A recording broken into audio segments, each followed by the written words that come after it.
V S ಕಿಚನ್ಗೆ ಸ್ವಾಗತ. ಇವತ್ತಿನ ನಮ್ಮ ಅಡುಗೆ ಎರಳೆಕಾಯಿ ಚಿತ್ರಾನ್ನ. ಬೇಕಾಗಿರುವ ಸಾಮಗ್ರಿಗಳು: ಬೆಳ್ಳುಳ್ಳಿ, 2 ಚಮಚ ಧನಿಯಾ, 1 ಚಮಚ ಜೀರಿಗೆ, 1 ಚಮಚ ಮೆಂತ್ಯ, 1 ಚಮಚ ಕಾಳುಮೆಣಸು, 1 ಈರುಳ್ಳಿ ಉದ್ದ ಹೆಚ್ಚಿರೋದು, 1 ಕಪ್ ತೆಂಗಿನಕಾಯಿ ತುರಿ, 5 ರಿಂದ 6 ಹಸಿಮೆಣಸಿನಕಾಯಿ, ಸ್ವಲ್ಪ ಅರಿಶಿನ ಪುಡಿ. ಇವಿಷ್ಟು ರುಬ್ಬಲಿಕ್ಕೆ. ಒಗ್ಗರಣೆಗೆ ಎಣ್ಣೆ, ಸಾಸಿವೆ, ಕರಿಬೇವಿನ ಸೊಪ್ಪು, ಸ್ವಲ್ಪ ಕಡಲೆಕಾಯಿ ಬೀಜ, ಸ್ವಲ್ಪ ಬೆಳ್ಳುಳ್ಳಿ, ಈರುಳ್ಳಿ 1-2 ಹೆಚ್ಚಿರೋದು ಮತ್ತು ಎರಳಿಕಾಯಿ ರಸ ಹಾಕಲಿಕ್ಕೆ. ಇವಿಷ್ಟು ಬೇಕಾಗಿರುವ ಸಾಮಗ್ರಿಗಳು. ರುಬ್ಬಲಿಕ್ಕೆ 5 ರಿಂದ 6 ಹಸಿಮೆಣಸಿನಕಾಯಿ ಹಾಕ್ತಾಯಿದ್ದೀನಿ ಮಿಕ್ಸಿ ಜಾರ್ಗೆ. ಹೆಚ್ಚಿರೋದು 1 ಈರುಳ್ಳಿ ಹಾಕ್ತಾಯಿದ್ದೀನಿ. 1 ಈರುಳ್ಳಿ ಹೆಚ್ಚಿಟ್ಕೊಂಡಿದ್ದೆ, ಅದನ್ನು ಹಾಕ್ತಾಯಿದ್ದೀನಿ. ಕಾಳುಮೆಣಸು 1 ಚಮಚ, ಎಲ್ಲ ಹಸಿನೇ ಹಾಕಬೇಕು, ಹುರಿಲಿಕ್ಕಿಲ್ಲ. ಬೆಳ್ಳುಳ್ಳಿ 8 ರಿಂದ 10 ಎಸಳು ಹಾಕ್ತಾಯಿದ್ದೀನಿ. ರುಬ್ಬಲಿಕ್ಕೆ 2 ಚಮಚ ಧನಿಯಾ ಹಾಕ್ತಾಯಿದ್ದೀನಿ. ಮೆಂತ್ಯಕಾಳು 1 ಚಮಚ ಹಾಕ್ತಾಯಿದ್ದೀನಿ, ಹಸಿನೇ ಹಾಕಬೇಕು. 1 ಚಮಚ ಜೀರಿಗೆ ಹಾಕ್ತಾಯಿದ್ದೀನಿ. ಸ್ವಲ್ಪ ಅರಿಶಿನ ಪುಡಿ ಹಾಕ್ತಾಯಿದ್ದೀನಿ, ಸ್ವಲ್ಪ ಜಾಸ್ತಿ ಹಾಕಬಾರ್ದು. ಈಗ 1 ಕಪ್ ತೆಂಗಿನಕಾಯಿ ತುರಿ ಹಾಕ್ತಾಯಿದ್ದೀನಿ. ಇದಿಷ್ಟು ರುಬ್ಬಲಿಕ್ಕೆ ಹಾಕ್ತಾಯಿದ್ದೀನಿ. ಇದನ್ನೀಗ ರುಬ್ಕೊಂಡು ಬರ್ತೀನಿ.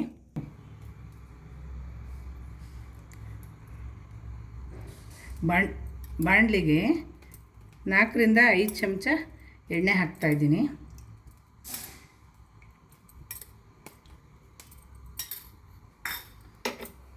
ಸ್ವಲ್ಪ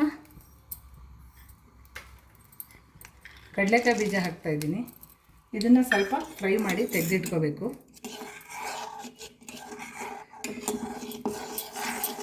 ಸ್ವಲ್ಪ ಕೆಂಪಾದರೆ ಸಾಕು, ಜಾಸ್ತಿ ಫ್ರೈ ಮಾಡೋದು ಬೇಡ.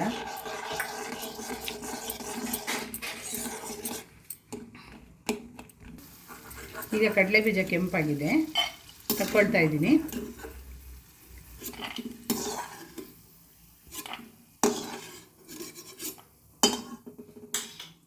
ಈಗ ಸ್ವಲ್ಪ ಸಾಸಿವೆ ಹಾಕ್ತಾಯಿದ್ದೀನಿ ಒಗ್ಗರಣೆಗೆ. ಕರಿಬೇವಿನ ಸೊಪ್ಪು ಸ್ವಲ್ಪ ಹಾಕ್ತಾಯಿದ್ದೀನಿ. 2 ರಿಂದ 3 ಕಡ್ಡಿ ಹಾಕಿದ್ರೆ ಸಾಕು.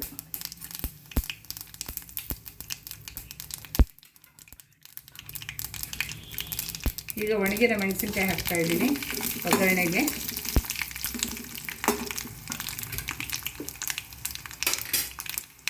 ಈಗ ಈರುಳ್ಳಿ ಹಾಕ್ತಾಯಿದ್ದೀನಿ ಹೆಚ್ಚಿದ್ದು. 2 ಈರುಳ್ಳಿ ಸಣ್ಣ ಹೆಚ್ಚಿಟ್ಕೊಂಡಿದ್ದೀನಿ, ಅದನ್ನು ಹಾಕ್ತಾಯಿದ್ದೀನಿ.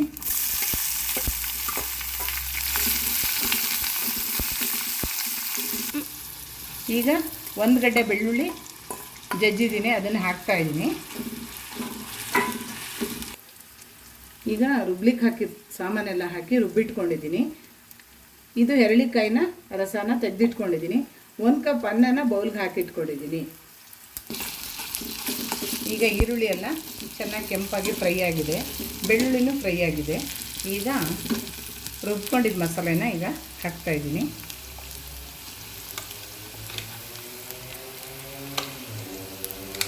ಈ ಮಸಾಲೆನ ತುಂಬ ನೀರು ಹಾಕಿ ರುಬ್ಕೋಬಾರ್ದು, 1-2 ಚಮಚ ನೀರು ಹಾಕಿ ರುಬ್ಕೊಂಡ್ರೆ ಸಾಕು.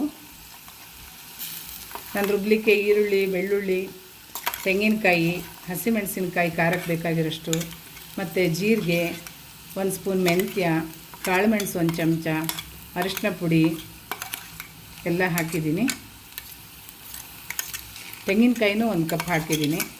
ಕಾಯಿ ಇಷ್ಟ ಇಲ್ಲದೆ ಇರೋರು 1 5-6 ಚಮಚ ಹಾಕ್ಕೋಬೋದು. ಕಾಯಿ ಹಾಕಿದ್ರೆ ಟೇಸ್ಟ್ ಇರುತ್ತೆ ಅಂತ ಹಾಕಿದ್ದೀನಿ ಅಷ್ಟೇ. ತಿನ್ನೋಕೆ ತುಂಬ ಚೆನ್ನಾಗಿರುತ್ತೆ ಎರಳೆಕಾಯಿ ಚಿತ್ರಾನ್ನ ಈ ಥರ ಮಾಡಿದ್ರೆ.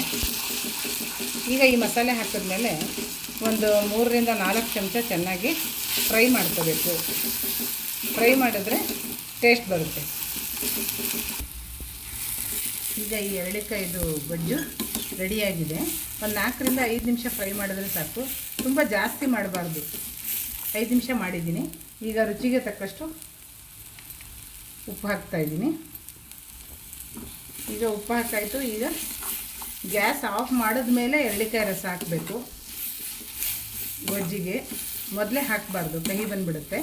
ಆದ್ದರಿಂದ ಹೇಳ್ತಾ ಇದ್ದೀನಿ. ಈಗ ಇದು ಫ್ರೈ ಆಗಿದೆ. ಈಗ ಗ್ಯಾಸ್ ಆಫ್ ಮಾಡಿ ಆದಮೇಲೆ ಎರಳಿಕಾಯಿ ರಸ ಹಾಕಿ ಒಂದು 5 ನಿಮಿಷ ಬಿಟ್ಟು ಅನ್ನ ಹಾಕಿ ಕಲಿಸ್ಬೇಕು. ಈಗ ಗೊಜ್ಜು ತಣ್ಣಗಾಗಿದೆ. ಎರಳಿಕಾಯಿ ರಸನ ಹಾಕ್ತಾಯಿದ್ದೀನಿ. ಎರಳಿಕಾಯಿ ಚಿತ್ರಾನ್ನ ಈಗ ರೆಡಿಯಾಗಿದೆ. ಕಡಲೆ ಬೀಜದಿಂದ ಅಲಂಕರಿಸಿದ್ದೀನಿ. ಇದನ್ನು ಒಂದು 2ರಿಂದ 3 ದಿವಸ ಇಡ್ಬೋದು. ಟೇಸ್ಟಾಗಿರುತ್ತೆ. ಮತ್ತು ಹಳೆ ಕಾಲದ್ದು ಚಿತ್ರಾನ್ನದ ರೆಸಿಪಿ ಇದು.